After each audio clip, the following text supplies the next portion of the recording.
आखाती देशातल्या युद्धाचा शेतकऱ्यांना फटका बसतोय। कलिंगड टरबूज पिकाला अपेक्षित दरच मिळत नाहीये। रमजानमध्ये खरं तर मागणी असते, मात्र सध्या वाहतूक ठप्प झाली। कमी दरानं पीक विकण्याची वेळ शेतकऱ्यांवर आली। कलिंगड उत्पादन शेतकऱ्यांचं मोठं नुकसान झाले आणि याचा आढावा घेतलाय आमचे प्रतिनिधी विजय चिडे यांनी। रमजानचा महिना सुरू आहे आणि त्यामुळे रमजानमध्ये आखाती देशांमध्ये जर पाहिलं तर मोठ्या संख्येने कलिंगड म्हणजे टरबूजाची जी आहे ती मागणी असती।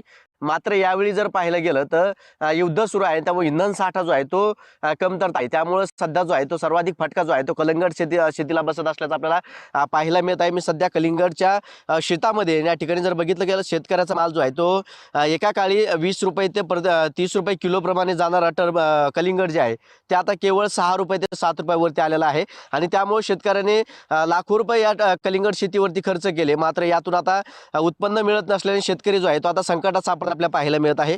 माझ्यासोबत बोलण्यासाठी काही शेतकरी सुद्धा आहेत, त्यांच्याशी आपण बोलण्याचा प्रयत्न करूयात। काय सांगाल, युद्धाचा फटका हा कसा नेमक्या शेतीवरती बसलाय? युद्धाच्या अगोदर आमच्या टरबूजाला 20 ते 25 रुपये मागणी होती। मग त्यावेळेस आम्ही समजा 2 दिवसांनी विचारलं का युद्ध चालू व्हायच्या अगोदर शेतकऱ्याला आशा असती, तो 22 रुपयाचा सौदा समजा 20 रुपये 8 रुपये चालू होता। तर नंतर दुसऱ्या दिवशी धुरड्याच्या नंतर युद्ध सुरू झालं। व्यापाऱ्यांनी तोच माल आम्हाला 7 ते 8 रुपयांनी मागणी केली।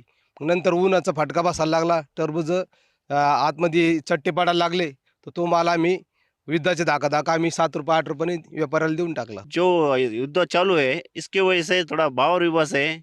बाहर मांगनी कम हो गई। महाराष्ट्र में अपने तरबूज सब में ज़्यादा गाड़ियाँ खड़े वाले, मार्केट में 5-5 10-10 गाड़ी खड़ी वाली है, इसको गिरेगी ही नहीं लेने के लिए। कॅमेरा पर्सन संतोष शिरसाटसह विजय चिडे, छत्रपती संभाजीनगर।